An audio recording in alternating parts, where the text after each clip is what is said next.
they looked very relaxed. Arizona's in all white tonight. They had a lot of fans travel with them. Crush are going to be in all blue tonight.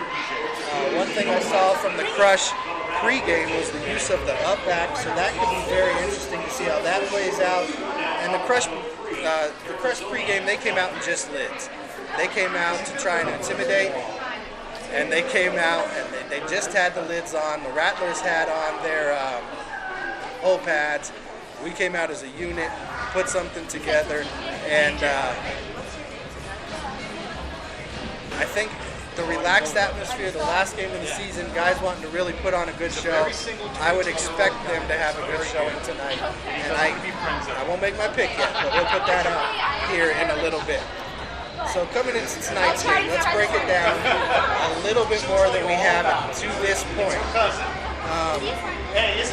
As far as the individual teams go. So as far as the individual teams go, these are the stats they're putting up on the season and individually team leaders. The Crush are doing about 193 yards a game. And that breaks down to about a 56 rushing, 137 passing, and like we said, about 39 points per.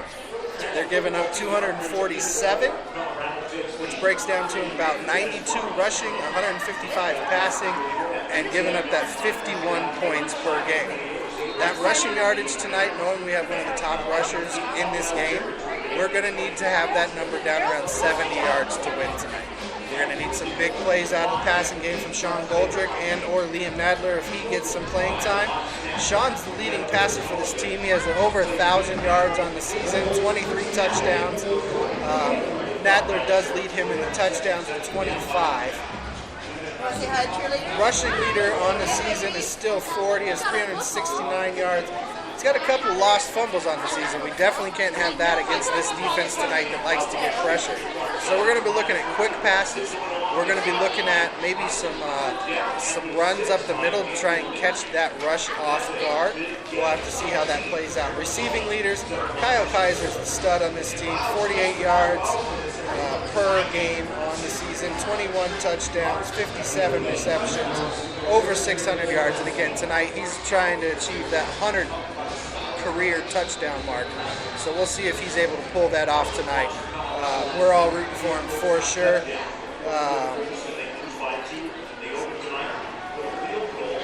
Miles is kicking tonight. We'll see if he has the same output as he's had in previous efforts. Sorry to go back. That's Miles has now had Player of the Week, and Spencer has had Player of the Week for special teams. Not Miles, but the team. Let's make that correction real quick. Return game for these teams is really close, but we're going to need some good returns, or at least some good stops from the special teams. Colorado's had a knack for blocking kicks. We're going to have to see some of that tonight, I believe, because if this is close, those points all count way, way too much. Going to the defensive side of the ball, leading tackler on the season, defensive back Derek Morgan, 81 tackles on the season. He also has 4 pass breakups and a blocked kick on the season. Leading sack guy for the Crush, Ace Clark. He's also your second leading tackler on the season with 74 tackles. So the game's going right now. We're about 20 minutes in. They've done the kickoff.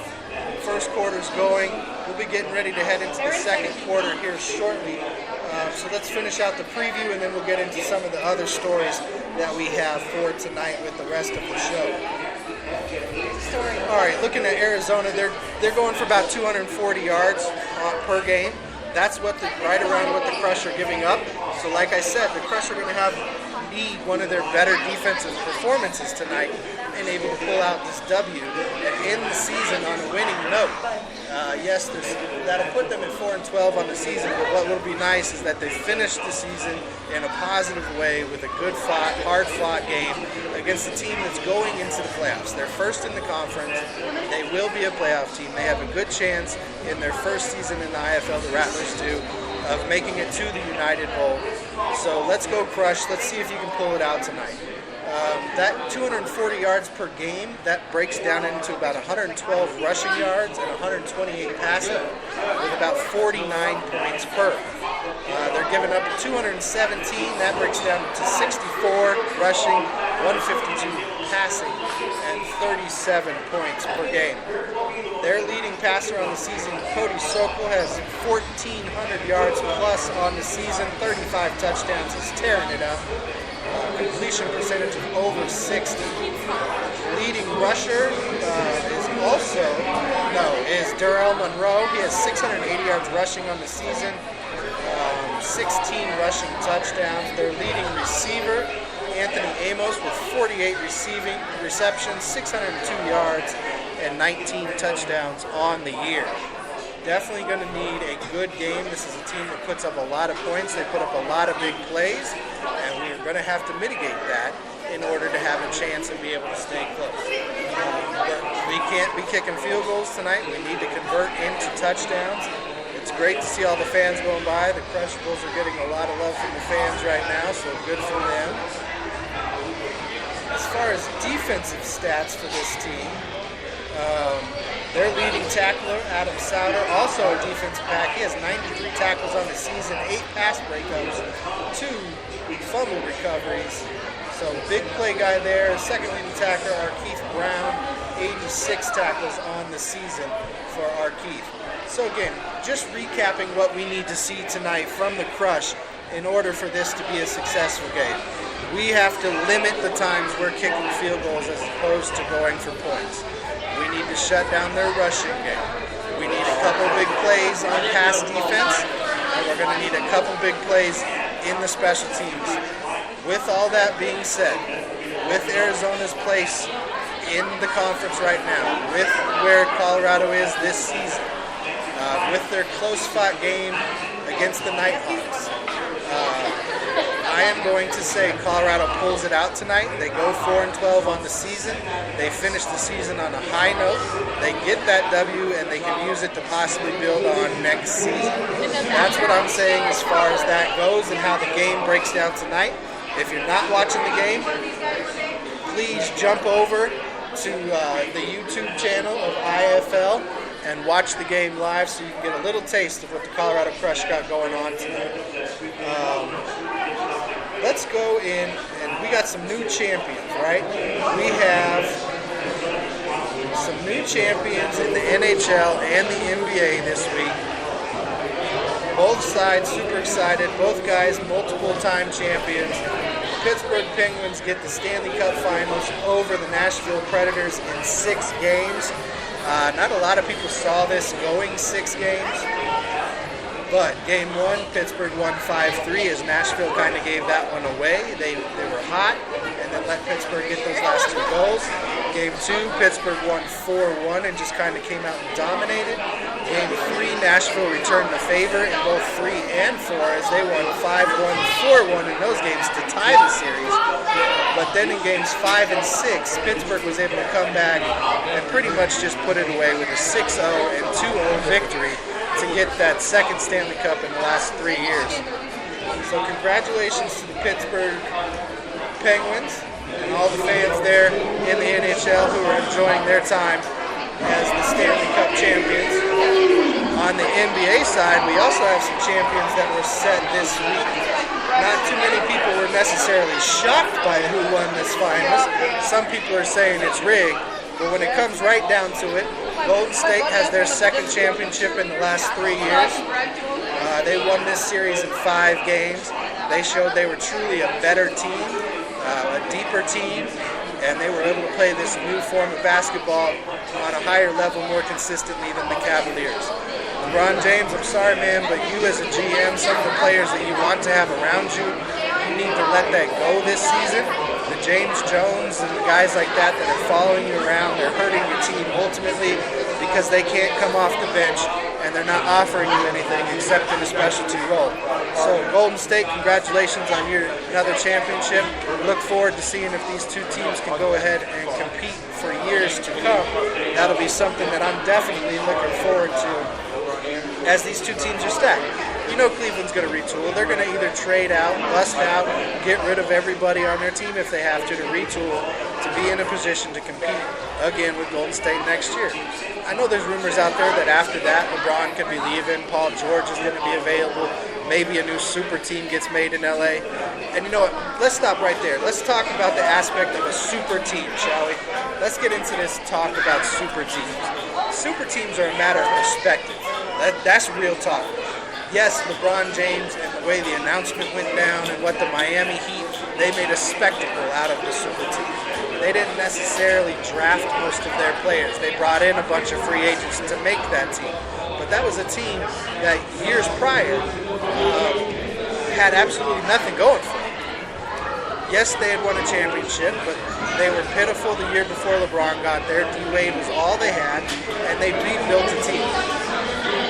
Now, the term super team outside of that, you have super teams throughout the history of basketball. Every era has had them. A lot of them were put together by drafting and things of that nature because free agency wasn't around. Golden State, one free agent added to the mix. Kevin Durant comes in, they win a championship, they're all of a sudden a super team. Well, they drafted most of their players. The 90s Bulls brought in a lot of free agents.